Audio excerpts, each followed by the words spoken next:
Hi guys, welcome back. ಈ ವಿಡಿಯೋದಲ್ಲಿ ಇಲ್ಲಿ ಗ್ರೋಸರಿ ತರೋಕ್ಕೆ ಹೆಂಗಿರುತ್ತೆ ಏನು ಅಂತ ತೋರಿಸ್ಕೊಡ್ತೀನಿ. ತೋರಿಸ್ಕೊಡೋಕ್ಕಿಂತ ಮುಂಚೆ ಇಲ್ಲಿ ನೋಡಿ ಎಷ್ಟು ಸಖತ್ತಾಗಿದೆ ಅಂತ.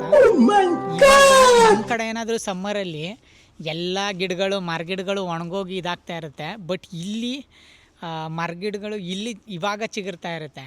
ಇಲ್ಲಿ ಗ್ರೋಸರಿ ತರೋಕ್ಕೆ ಬೆಂಗಳೂರಲ್ಲಿ ಹೆಂಗೆ ಡಿ ಮಾರ್ಟ್ಗಳು ಅಥವಾ ಜಿಯೋ ಮಾರ್ಟು ಇದಿರುತ್ತೆ, ಸೇಮ್ ಅದೇ ಥರನೇ ಇರುತ್ತೆ, ಏನೂ ಡಿಫ್ರೆಂಟ್ ಇಲ್ಲ. ಬಟ್ ನಾವು ಅಲ್ಲಿ ಹೋಗ್ಬೇಕಾದ್ರೆ ಏನಂತ ಹೇಳ್ತಾ ಇದ್ವಿ, ಈ ಥರ ಬ್ಯಾಗ್ಗಳನ್ನ ತಗೊಂಡು ಹೋಗ್ಬೇಕಾದ್ರೆ ಇಂಡ್ಯಾದಲ್ಲಿ ಇದನ್ನು ಯಾರು ಹಿಡ್ಕೊಂಡು ಹೋಗ್ತಾರೆ, ಒಂದು ಗಾಡೀಲಿ ಹಾಕೋತೀವಿ ಮುಂದೆ, ಇಲ್ಲ ಅನ್ನೋದಾದರೆ ನಮ್ಮ ಅಪ್ಪ ಅಮ್ಮ ಯಾರಾದರೂ ಬಂದರೆ ಅವ್ರ ಕೈಲಿ ಕೊಟ್ಬಿಡ್ತಾಯಿದ್ವಿ. ಬಟ್ ಇಲ್ಲಿ ಯಾರೂ ಇಲ್ಲ, ನಾವೇ ಎತ್ಕೋಗ್ಬೇಕು. ಬಟ್ ಇಲ್ಲಿ ಅಲ್ಲಿ ಎತ್ಕೋಗೋಕ್ಕೆ ಒಂಥರ ಅನ್ನಿಸ್ತಾಯಿತ್ತು. ಬಟ್ ಇಲ್ಲಿ ಎಲ್ಲರೂ ಬ್ಯಾಗ್ನ ಕ್ಯಾರಿ ಮಾಡ್ತಾರೆ. ಇಲ್ಲಿ ಅವ್ರು ಏನು ಮಾಡ್ತಾರೆ, ಒಂದು ಎಳ್ಕೊಂಡು ಹೋಗ್ತಾರಲ್ಲ ಆ ಥರ ಬ್ಯಾಗ್ನ ಕ್ಯಾರಿ ಮಾಡ್ತಾರೆ. ಇಲ್ಲಿ ಎಲ್ಲ ಕಡೆನೂ ಡಾಂಪರ್ ರೋಡೇ ಇರುತ್ತೆ, ಅಂದರೆ ಟಾರ್ ರೋಡೇ ಇರುತ್ತೆ. ಇಲ್ಲಾಂದ್ರೂ ಮೆಟ್ರೋದಲ್ಲಿ ಹೋಗ್ಬೇಕಾದ್ರೂ ಅಷ್ಟೇ, ಅದಕ್ಕೆ ಸಪ್ರೇಟಾಗಿ ಲಿಫ್ಟ್ ಇಟ್ಟಿರ್ತಾರೆ. ಇಲ್ಲಿ ವೀಲ್ ಚೇರ್ ಯೂಸ್ ಮಾಡೋರ್ಗು ಜಾಸ್ತಿ ಪ್ರಿಫರೆನ್ಸ್ ಕೊಡ್ತಾರೆ. ಸೊ ಅದರಿಂದ ಅವ್ರು ಎಲ್ಲೋದ್ರೂ ಎಳ್ಕೊಂಡು ಹೋಗ್ಬೋದಲ್ಲ ಅಂದ್ಬಿಟ್ಟು ಎಳ್ಕೊಂಡು ಹೋಗ್ತಾ ಇರ್ತಾರೆ. ಬಟ್ ನಮ್ಮ ಇಂಡ್ಯಾದಲ್ಲಾಗಲಿ ಬೆಂಗಳೂರಲ್ಲೇ ಆದ್ರೂ ಅದನ್ನು ತಗೊಂಡು ಬರೋದಾದರೆ ಅಲ್ಲಿ ಒಂದು ಸ್ವಲ್ಪ ದೂರ ಎಳ್ಕೋಗ್ತಾರೆ, ಆಮೇಲೆ ಮತ್ತೆ ಕೈಲಿ ಎತ್ಕೋಬೇಕಾಗುತ್ತೆ. ಅದಕ್ಕೋಸ್ಕರನೇ ನಮ್ಮವ್ರು ಬ್ಯಾಗ್ ಯೂಸ್ ಮಾಡೋದು. ಇವರು ಎಳ್ಕೊಂಡು ಹೋಗ್ತಾರಲ್ಲ ಆ ಥರ ಯೂಸ್ ಮಾಡ್ತಾರೆ. ನಾನಿರೋ ರೆಸಿಡೆನ್ಸಿಯಿಂದ ಗ್ರೋಸರಿ ಶಾಪ್ ಬಂದು ನಿಯರೆಸ್ಟೇ ಇದೆ, ಅರೌಂಡ್ 500 ಮೀಟರ್ ವಾಕ್ ಅಷ್ಟೇ. ಒಂದು 5 ಮಿನಿಟ್ಸ್ ವಾಕು ಹೋಗಿ ಆರಾಮಾಗಿ ನಿಮ್ಗೇನು ಬೇಕೋ ಅದನ್ನು ತಗೊಂಡು ಆರಾಮಾಗಿ ಬರ್ಬೋದು.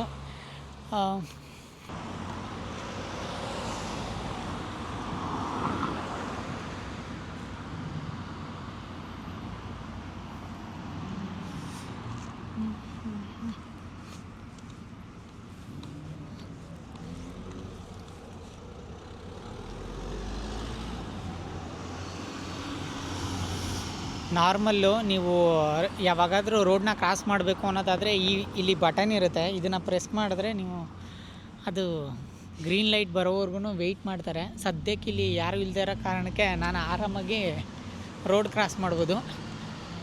ಮೇಲೆ ಹಾಗೆ ಮೆಟ್ರೋ ಇದೆ. ಒಳ್ಳೇದು ಮಾಡ್ತದ.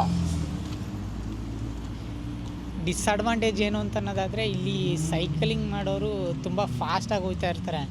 ರಾಮನ್ ಮೈ ಮೇಲೆ ಬಂದು ಉತ್ತನ ಯಾವಾಗ ಹೇಳ್ತಾನೋ.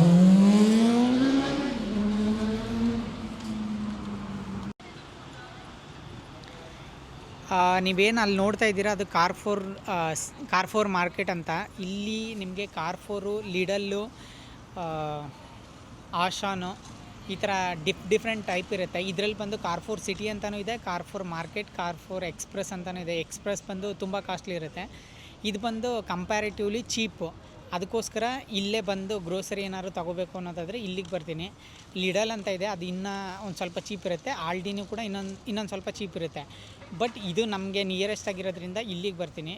ಏನಾದರೂ ಜಾಸ್ತಿ ಗ್ರೋಸರೀಸ್ ತೊಗೋಬೇಕು ಅಂದರೆ ನಾನು ಕೂಡ ಲಿಡಲ್ಗೆ ಹೋಗ್ತೀನಿ.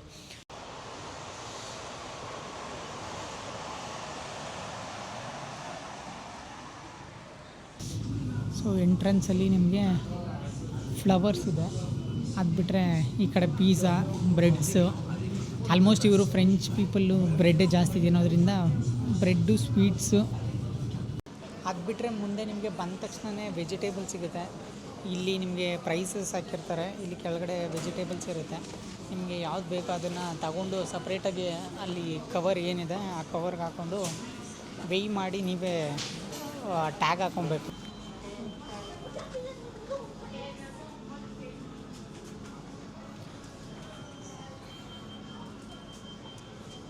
ನೀವೇನಾದರೂ ಇಲ್ಲಿ ಈ ಥರ ಫ್ರೆಂಚ್ದು ಬ್ರೆಡ್ ತಗೊಂಡ್ರೆ, ಅಂದರೆ ಉದ್ದಕ್ಕಿರುತ್ತಲ್ಲ ಆ ಥರ ಬ್ರೆಡ್ ತಗೊಂಡ್ರೆ ನಿಮಗೆ ಬೇಕಾದ ಇದಕ್ಕೆ ಕಟ್ ಕೂಡ ಮಾಡ್ಕೋಬೋದು.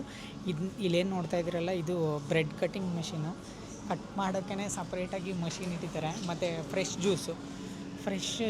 ಜ್ಯೂಸ್ ಏನಾದರೂ ಬೇಕು, ಇವಾಗ ಆರೆಂಜ್ ಜ್ಯೂಸು ನೀವು ಅಲ್ಲಿ ಆರಾಮಾಗಿ ಬಾಟಲ್ನ ಎತ್ಕೊಂಡು ಇಲ್ಲಿ ಎಷ್ಟು ಬೇಕೋ ಅಷ್ಟನ್ನ ಹಿಡ್ಕೊಂಡು ಆಮೇಲೆ ಬಿಲ್ ಮಾಡ್ಕೋಬೋದು. ಡಿಪೆಂಡ್ಸ್, ಅಲ್ಲಿ ಹಾಕಿದ್ದಾರೆ ನೋಡಿ ಬೋರ್ಡಲ್ಲಿ 1.89 ಯೂರೋಸ್ ಮತ್ತು 2 ಯೂರೋಸ್, 3 ಯೂರೋಸ್ ಅಂತ ಆ ಥರ. ಅದಾದಮೇಲೆ ಈ ಕಡೆ ಲೆಫ್ಟ್ ಸೈಡಲ್ಲಿ ಪ್ಯಾಕೆಡ್ ಫುಡ್ಸ್. ಇವಾಗ ನಾವು ಹೆಂಗೆ ಮ್ಯಾಗಿ ಮಸಾಲ ಇದೆಲ್ಲ ಇದು ಮಾಡ್ತೀವಿ, ಇದೇ ಥರ ವಿತ್ ಪ್ರೋಟೀನು. ಇದು ಪ್ಯಾಕೆಡ್ ಫುಡ್ಸ್ ಅಂದರೆ ಅನ್ಹೆಲ್ದಿ ಅಂತ ಅಲ್ಲ, ಕಂಪ್ಯಾರಿಟಿವ್ಲಿ ಅನ್ಹೆಲ್ದಿನೇ, ಬಟ್ ಪ್ರೋಟೀನ್ಸ್ ಕೂಡ ಇರುತ್ತೆ. ನಮ್ಮದ್ರಲ್ಲೆಲ್ಲ ಪ್ರೋಟೀನ್ ಇದು ಮಾಡಬೇಕು ಅಂದರೆ ಯೋಚನೆ ಮಾಡಬೇಕು, ಬಟ್ ಇಲ್ಲಿ ಪ್ರೋಟೀನು ಇದು ಎಷ್ಟಿದೆ ಅಂತ ಮೆನ್ಷನ್ ಮಾಡಿರ್ತಾರೆ ನೋಡಿ. ನೀವು ಯಾರಾದರೂ ಬಿಯರ್ ಲವರ್ಸ್ ಇದ್ದರೆ ಯಾವ ಬಿಯರ್ ಅಂತ ಹೇಳಿ, ನನಗಂತೂ ಯಾವುದು ಅಂತ ಗೊತ್ತಿಲ್ಲ. ಇಲ್ಲಿ ವಾಟರ್ ಕಾಸ್ಟ್ಲಿ ಇದೆಯೋ ಇಲ್ವೋ ಗೊತ್ತಿಲ್ಲ, ಬಟ್ ವೈನ್ ಮಾತ್ರ ಸೂಪರ್ ಚೀಪ್. ನೀವು ಇಲ್ಲಿ ನೋಡಿ, ಒಂದು ತೋರಿಸ್ಕೊಡ್ತೀನಿ. ಇಲ್ಲಿ ಯಾವ್ದಾದ್ರು ಬ್ರ್ಯಾಂಡ್ ನನಗೆ ಯಾವುದು ಗೊತ್ತಿಲ್ಲ, ಬಟ್ ಬ್ರ್ಯಾಂಡ್ ಯಾವ್ದಾದ್ರು ಗೊತ್ತಿದ್ದರೆ ಕಮೆಂಟ್ ಮಾಡಿ. ಇಲ್ಲಿ ಇದು ಎಕ್ಸ್ಪೆನ್ಸಿವ್ ಅಂತ ಅನ್ಕೋತೀನಿ, ಬಟ್ ಇಲ್ಲಿ ನೋಡಿ ಇದು ಜಸ್ಟು €9 ಅಂದರೆ ಅರೌಂಡ್ ₹900 ಬೀಳುತ್ತೆ ಆ ಬಾಟ್ಲಿಗೆ. ಬಟ್ ಅದೇ ನಮ್ಮ ಇಂಡಿಯಾದಲ್ಲಿ ತಗೋತೀನಿ ಅಂತ ಅನ್ನೋದಾದರೆ ಅದು ಇನ್ನೂ ಜಾಸ್ತಿ ಇರುತ್ತೆ. ಓಕೆ, ಇಲ್ಲಿ ಯಾವುದೋ ಎಕ್ಸ್ಪೆನ್ಸಿವ್ ಬಾಟ್ಲಿದೆ, ಅರೌಂಡ್ €42.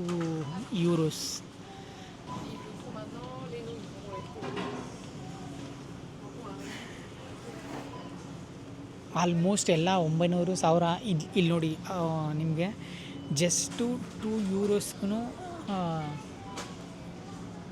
50% ಡಿಸ್ಕೌಂಟೇ, ಬಟ್ €2ಗೆ ಒಂದು ಬಾಟ್ಲು ಫುಲ್ಲು ಶಾಂಪೇನ್ ಸಿಗ್ತಾಯಿದೆ. ಶಾಂಪೇನು ಮತ್ತು ವೈನು ಇಲ್ಲಿ ಚೀಪೆಸ್ಟು, ಮತ್ತು ಚೀಸು ಇದಿಷ್ಟು ಇಲ್ಲಿ ಚೀಪೆಸ್ಟು ಫ್ರಾನ್ಸಲ್ಲಿ. ಸೊ ನಿಮಗೆ ಬೇಕು ಅಂದರೆ ಹೇಳಿ, ತಗೊಬಂದು ಕೊಡೋಣ.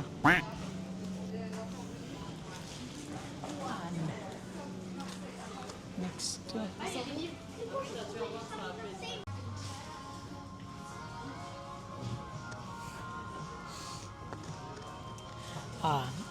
ಈ ಶಾಂಪೇನ ಅಥವಾ ವೈನೋ ಏನೋ ಗೊತ್ತಿಲ್ಲ, ಇದನ್ನು ನೋಡಿದಾಗ ತೆಲುಗುಲಿ ಒಂದು ಇದಿದೆ, ಈ ಥರ ಬಾಟಲ್ ತೊಗೊಬಂದು ಅವನು ಸರ್ವ್ ಮಾಡ್ತಾನೆ.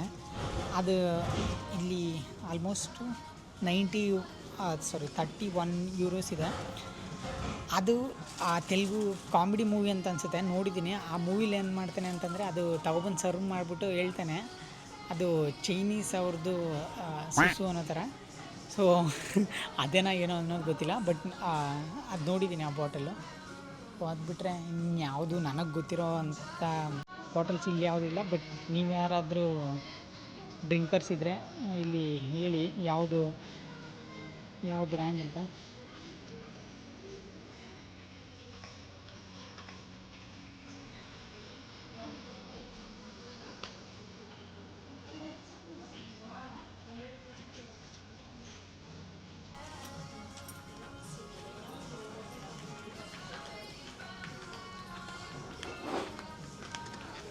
ಸೊ ಇಲ್ಲಿ ನಿಮಗೆ ಫ್ರಾನ್ಸಲ್ಲಾಗಲಿ ಯುರೋಪಿಯನ್ ಯೂನಿಯನಲ್ಲಾಗಲಿ ಫುಡ್ಡು ಬಂದು ತುಂಬ ಸ್ಟ್ರಿಕ್ಟ್ ಅಂತ ಕೇಳಿದ್ದೀರಾ. ಯಾವ ಥರ ಅಂತ ತೋರಿಸ್ಕೊಡ್ತೀನಿ. ಇಲ್ಲಿ ನೀವೇನು ನೋಡ್ತಾ ಇದ್ದೀರಾ ಇದೆಲ್ಲ ಸಾಸೇಜ್ ಟೈಪು ಸಾಸಸ್ಸು, ಟೊಮೆಟೊ ಕೆಚಪ್ ಆಗಲಿ ಯಾವುದೇ ಆಗಲಿ,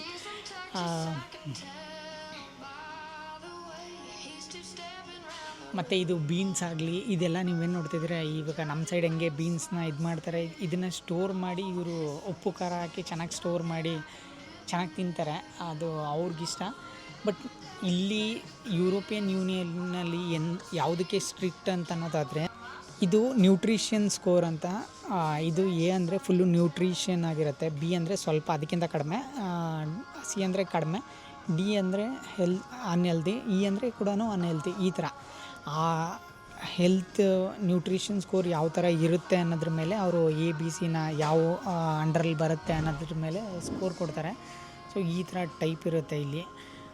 ಇದನ್ನು ನೋಡಿ ನೀವು ಜಡ್ಜ್ ಮಾಡ್ಬೋದು, ಅದು ಹೆಲ್ದಿನ ಅನ್ಹೆಲ್ದಿನ ಅಂತಲೂ ಕೂಡ. ಸೊ ಆಲ್ಮೋಸ್ಟ್ ಅಲ್ಲೂ ಸಾಸೇಜು ಮತ್ತು ಪ್ರೀ ಕುಕ್ಡ್ ಮೀಲ್ ಯಾವುದ್ಯಾವುದು ಇರುತ್ತೆ ಅದೆಲ್ಲ ಸಿ ಅಥವಾ ಡಿ ಎಲ್ಲೇ ಇರುತ್ತೆ. ಮತ್ತು ಚಿಪ್ಸು ಅದೆಲ್ಲ ಕೂಡ ಅದಕ್ಕೂ ಡಿ ಅಥವಾ ಸಿ ಎಲ್ಲೇ ಇರುತ್ತೆ. ಇಲ್ಲಿ ನೋಡಿ ಕೆಚಪ್ಪಲ್ಲಿ ಎ ಇದೆ, ಇದು ಬಂದು ಬಯೋ ಕೆಚಪ್ ಅಂತ. ಸೊ ಇದು ಒಂದು ಸ್ವಲ್ಪ ಎಕ್ಸ್ಪೆನ್ಸಿವ್ ಇರುತ್ತೆ. ಇದು ಡಿಪೆಂಡ್ಸು, ನೀವು ನ್ಯೂಟ್ರಿಷನ್ ಚೆನ್ನಾಗಿರೋದು ಬೇಕು ಅಂತ ಅನ್ನೋದಾದರೆ ಸ್ವಲ್ಪ ಪ್ರೈಸಸ್ಸು ಜಾಸ್ತಿ ಪೇ ಮಾಡಬೇಕಾಗುತ್ತೆ.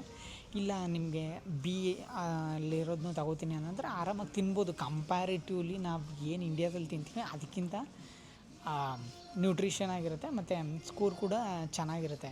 ಬಿಕಾಸ್ ನಮ್ಮ ಇಂಡ್ಯಾದಲ್ಲಿ ಫುಡ್ ಸಿಸ್ಟಮ್ಸು ಒಂದು ಸ್ವಲ್ಪ ಕಂಪ್ಯಾರಿಟಿವ್ಲಿ ಇಲ್ಲಿಗೂ ಅಲ್ಲಿಗೂ ಕಂಪ್ಯಾರಿಟಿವ್ಲಿ ಅಲ್ಲಿ ಏನು ಪಾಸಾಗುತ್ತೆ ಅದು ಇಲ್ಲಿ ಪಾಸಾಗಲ್ಲ. ನೀವು ಕೇಳಿರ್ಬೋದು ಮ್ಯಾಗಿದು ಏನೇನಿದೆ ಅದೆಲ್ಲ ಇಲ್ಲಿ ಸೆಲ್ ಆಗಲ್ಲ ಅಂತ. ಬಟ್ ಮ್ಯಾಗಿದ್ದು ಇಲ್ಲಿ ಕೂಡ ಮ್ಯಾಗಿ ಮಸಾಲ ಸೆಲ್ ಆಗ್ತವೆ, ಬಟ್ ಇಲ್ಲಿಗೆ ಸಪ್ರೇಟಾಗಿ ಮಾಡ್ತಾರೆ, ಆ ಥರ ಇರುತ್ತೆ.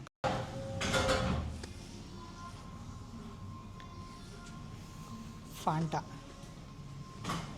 ಇಲ್ಲಿ ನೋಡಿ, ಫಾಂಟಾ ಯಾವ ಕಲರ್ ಇದೆ ಅಂತ. ಇಂಡಿಯಾದಲ್ಲೂ ಸಿಗುತ್ತೆ, ಅದು ಸಿಗಲ್ಲ ಅಂತಲ್ಲ, ಬಟ್ ಅದು ಎಕ್ಸ್ಪೆನ್ಸಿವ್ ಆಗಿರುತ್ತೆ. ಇಲ್ಲೂ ಕೂಡ ಎಕ್ಸ್ಪೆನ್ಸಿವೇ, ಅರೌಂಡ್ 1.95 ಯೂರೋಸ್ ಪರ್ ಲೀಟರ್, ಅಂದರೆ ಅರೌಂಡ್ 200 ರೂಪಾಯಿ ಇದೆ 1 ಲೀಟ್ರಿಗೆ.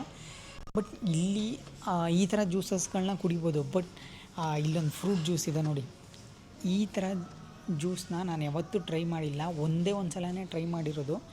ಟ್ರೈ ಮಾಡಿದ್ಮೇಲೆ ನಾನು ಬೇಡ ಅಂತ ಡಿಸೈಡ್ ಮಾಡಿಬಿಡ್ತೀನಿ. ಯಾಕಂದರೆ ಇಲ್ಲಿ ಹೆಂಗಿರುತ್ತೆ ಅಂದರೆ ಕುಡಿಯೋಕ್ಕೆ ಆಗಲ್ಲ, ಅದು ತುಂಬ ನ್ಯಾಚುರಲಾಗಿ ಮಾಡಿರ್ತಾರಲ್ಲ, ಅದಕ್ಕೋ ಯಾವುದಕ್ಕೂ ಅಂತ ಗೊತ್ತಿಲ್ಲ. ನಾನು ಟ್ರೈ ಮಾಡಿದ್ದು ಪೊಮೊಗ್ರೆನೇಟು. ಅದಾದಮೇಲೆ ನಾನು ಫ್ರೆಶ್ ಜ್ಯೂಸ್ ಕಡೆಗೆ ಹೋಗೋದನ್ನೇ ಬಿಟ್ಬಿಟ್ಟಿದ್ದೀನಿ. ಯಾಕಂದರೆ ಇಲ್ಲಿ ಜ್ಯೂಸು ನನಗೆ ಯಾಕೋ ಸೆಟ್ ಆಗಲಿಲ್ಲ ಅಂತ ಅನ್ನಿಸ್ತು. ಸೊ ಅದಕ್ಕೋಸ್ಕರ ನಾನು ಫಸ್ಟ್ ಬಂದಾಗ ಟ್ರೈ ಮಾಡಿದ್ದು ಫ್ರೆಶ್ ಜ್ಯೂಸನ್ನ. ಸೊ ಅದಾದಮೇಲೆ ನಾನು ಕುಡಿಯೋಕ್ಕೆ ಹೋಗಲಿಲ್ಲ. ನೀವು ಪ್ರತಿಯೊಂದು ಫುಡ್ನೂ ಕೂಡ ಡಿಸೈಡ್ ಮಾಡ್ಕೋಬೋದು ಅದು ನ್ಯೂಟ್ರಿಷನ್ನ ಇಲ್ವಾ ಅಂತ. ಇನ್ನೊಂದು ವಿಯರ್ಡೆಸ್ಟ್ ಥಿಂಗ್ ಅಂದರೆ ಇಲ್ಲಿ ವಾಟ್ರ್ ಬಾಟ್ಲ್ಗಳು ಕೂಡ ಸಿಗುತ್ತೆ. ಅಂದರೆ ನಾರ್ಮಲಾಗಿ ಅಲ್ಲಿ ಟ್ಯಾಪ್ ವಾಟರ್ ಯಾರ್ಯಾರು ಕುಡಿಯೋಲ್ಲ ಮನೇಲಿ ಅವ್ರಿಗೆ ಇಲ್ಲಿ ವಾಟ್ರ್ ಬಾಟ್ಲ್ಗಳು ಸಿಗುತ್ತೆ. ನಾನು ಫಸ್ಟ್ ಬಂದಾಗ ಅಡ್ಜಸ್ಟ್ ಆಗೋಕ್ಕಿಂತ ಮುಂಚೆ ಏನಕ್ಕೆ ಇದು ಮಾಡೋದು ಅಂದ್ಬಿಟ್ಟು ನಾನು ಒಂದು ಕೇಸ್ ಅಷ್ಟು ವಾಟ್ರ್ ಬಾಟ್ಲ್ ತೊಗೊಂಡೋಗಿ ಫಸ್ಟ್ ಅಡ್ಜಸ್ಟ್ ಆಗೋ ತನಕ ಅದು ಇದು ಎರಡೂ ಯೂಸ್ ಮಾಡ್ತಾಯಿದ್ದೆ. ಅದಾದಮೇಲೆ ನಾರ್ಮಲಾಗಿರೋ ವಾಟ್ರನ್ನ ಅಲ್ಲೇ, ಅಂದರೆ ಟ್ಯಾಪ್ ವಾಟ್ರನ್ನೇ ಕುಡಿತಾ ಇದ್ದೀನಿ ಇವಾಗ ಸದ್ಯಕ್ಕೆ. ಸೊ ಇವಾಗ ಯಾವುದೇ ರೀತಿ ವಾಟ್ರ್ ಬೇಕಾಗಿಲ್ಲ. ಬಟ್ ಇಲ್ಲಿ ಸ್ಪಾರ್ಕ್ಲಿಂಗ್ ವಾಟರ್ ಅಂತಲೂ ಜಾಸ್ತಿ ಯೂಸ್ ಮಾಡ್ತಾರೆ, ಏನಕ್ಕೆ ಅನ್ನೋದು ನನಗೆ ಗೊತ್ತಿಲ್ಲ. ವಾಟರಲ್ಲೂ ಇಷ್ಟೊಂದು ಡಿಫ್ರೆಂಟ್ ಟೈಪ್ಸ್ ಇದೆಯಾ ಅಂತ ಅಂದ್ಬಿಟ್ಟು ಇಲ್ಲಿಗೆ ಬಂದಮೇಲೆ ಗೊತ್ತಾಗಿದ್ದು. ಇದು ಸ್ಪಾರ್ಕ್ಲಿಂಗ್ ವಾಟರ್ಸು, ಅದಾದಮೇಲೆ ಇದು ಲೆಮನ್ ಟೈಪಲ್ಲಿ, ಆಮೇಲೆ ಡಿಫ್ರೆಂಟ್ ಇದೆಯಾ ಇಲ್ಲಿ ಏನೇನು ಕಲರಲ್ಲಿ ನೋಡ್ತಾ ಇದ್ದೀರಾ ಇದು ಎಲ್ಲ ಕೂಡ ವಾಟರ್ ಬಾಟಲ್ಸೇ. ಅದು ನನಗೆ ಗೊತ್ತಿರಲಿಲ್ಲಪ್ಪ. ನಿಮ್ಗೆ ಯಾರಿಗಾರು ಗೊತ್ತಿದ್ದರೆ ನನಗೆ ಹೇಳಿ, ಇದರಲ್ಲಿ ಯಾವ್ದಾದ್ರು ಒಂದು ವಾಟರ್ ಬಾಟ್ಲು ಮುಂಚೆ ಏನಾದರೂ ಟ್ರೈ ಮಾಡಿದ್ದೀರಾ ಅಂತಂದರೆ ನಾನು ಟ್ರೈ ಮಾಡ್ತೀನಿ. ಆಲ್ಮೋಸ್ಟು ಎಲ್ಲ ಕೂಡ ಫ್ರೆಂಚಲ್ಲೇ ಇರುತ್ತೆ. ನೀವು ಫಸ್ಟ್ ಇಲ್ಲಿ ಬಂದಾಗ ಕನ್ಫ್ಯೂಸ್ ಆಗೋದೇ ಇದರಿಂದ. ಇಲ್ಲಿ ಯಾವುದೇ ಪ್ರಾಡಕ್ಟ್ ನೋಡ್ಬೋದು, ಒಂದು ಫ್ರೆಂಚಲ್ಲಿರುತ್ತೆ, ಇನ್ನೊಂದು ನ್ಯೂಟ್ರಿಷನ್ ಸ್ಕೋರ್ ಇರುತ್ತೆ. ಅದು ಬಿಡಿ ನ್ಯೂಟ್ರಿಷನ್ ಸ್ಕೋರ್ ಆಮೇಲೆ. ಫ್ರೆಂಚಲ್ಲಿದ್ದರೆ ಹೆಂಗೂರು ಅರ್ಥ ಮಾಡ್ಕೊಳ್ಳೋದು, ಅಟ್ಲೀಸ್ಟ್ ನೀನು ಒಂದಾದರೂ ಕೂಡ ಇಂಗ್ಲೀಷಲ್ಲಿ ಇರಬಾರ್ದಾ ಅಂತ ಅನ್ಕೋತೀವಿ. ಬಟ್ ಇಲ್ಲಿ ಅವರು ಫ್ರೆಂಚಲ್ಲೇ ಎಲ್ಲನೂ ಬರೆದಿರ್ತಾರೆ. ಫಸ್ಟ್ ನಾವು ಗೂಗಲ್ ಟ್ರಾನ್ಸ್ಲೇಷನ್ ಯೂಸ್ ಮಾಡಿಕೊಂಡು ಅರ್ಥ ಮಾಡ್ಕೋಬೇಕು. ಅದು ಬಿಟ್ಟರೆ ನಾನು ಫಸ್ಟ್ ಬಂದಾಗ ಗೂಗಲ್ ಟ್ರಾನ್ಸ್ಲೇಟರಲ್ಲಿ ಪಿಕ್ಚರ್ ಹಾಕೋದು, ಅದೇನು ಅಂತ ನೋಡೋದು, ಆಮೇಲೆ ಅದು ತಗೊಳ್ಳೋದು ಬೇಡವಾ ಅಂತ ಡಿಸೈಡ್ ಮಾಡೋದು. ಏನೇನು ತಗೊಳ್ಳೋದು ಬೇಡವಾ ಅಂತ ಡಿಸೈಡ್ ಮಾಡಿದ್ರೂ ಏನು ತಗೋಬೇಕು ಅಂತ ಅನ್ನೋದೇ ಗೊತ್ತಾಗಲ್ಲ. ಯಾಕಂದರೆ ನಾವು ಮನೆಯಲ್ಲಿ ನಮ್ಮ ಮಮ್ಮಿ ಮಡಗ್ತಾ ಇರುತ್ತೆ, ಹೋಗಿ ಕೂತ್ಕೊಂಡು ತಿಂತಾರೆ. ಇಲ್ಲಿ ಏನು ತಗೊಂಡು ಏನು ತಿನ್ನಬೇಕು ಅಂತ ಅನ್ನೋದೇ ಗೊತ್ತಾಗಲ್ಲ. ಬಿಲ್ಲಿಂಗು 2 ಟೈಪ್ ಇರುತ್ತೆ, ಒಂದು ಸೆಲ್ಫ್ ಬಿಲ್ಲಿಂಗು, ಇನ್ನೊಂದು ಅವ್ರ ಹತ್ರನೇ ಹೋಗಿ ಬಿಲ್ ಮಾಡಿಸ್ಕೊಳ್ಳೋದು. ಸದ್ಯಕ್ಕೆ ನನ್ನ ಹತ್ರ ಐಟಮ್ ಕಡಿಮೆನೇ ಇರೋದು, ಸೆಲ್ಫ್ ಬಿಲ್ಲಿಂಗ್ ಹೋಗ್ಬೋದು. ಆದರೆ ಒಂದು ಕೈಯಲ್ಲಿ ಕ್ಯಾಮ್ರಾ ಇಟ್ಕೊಂಡು ಹೆಂಗೆ ಬಿಲ್ ಮಾಡೋದು ಅಂತ ಅಂದ್ಬಿಟ್ಟು ಜಸ್ಟ್ ಅವ್ರ ಹತ್ರನೇ ಹೋಗಿ ಬಿಲ್ ಮಾಡಿಸ್ಕೊಳ್ಳೋಣ ಅಂತ ಅಂದ್ಬಿಟ್ಟು ಹೋಗ್ತಾಯಿದ್ದೀನಿ. ಸೊ ನೋಡೋಣ.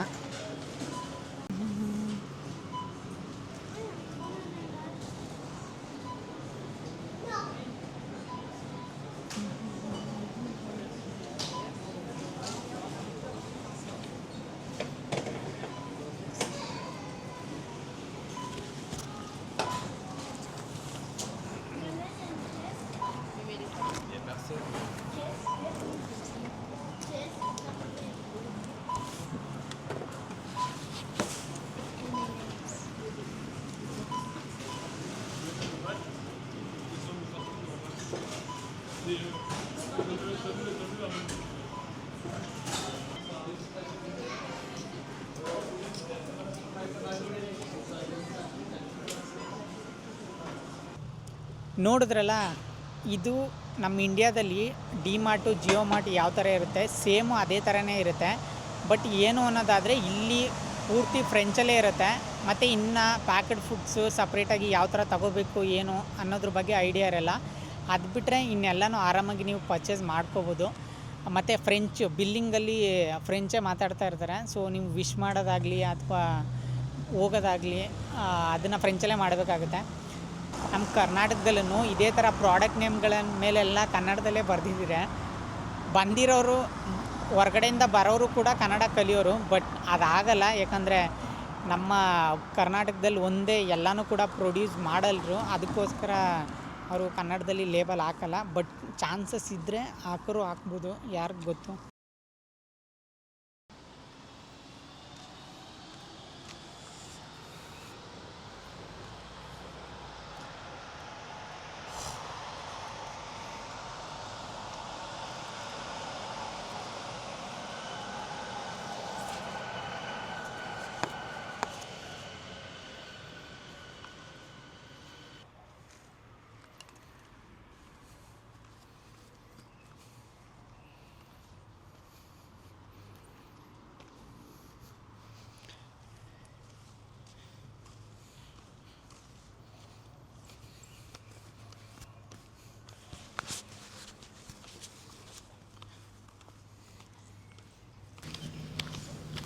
ಈ ವಿಡಿಯೋಗಷ್ಟೇ, ಮತ್ತೆ ಸಿಗೋಣ, ಬಾಯ್.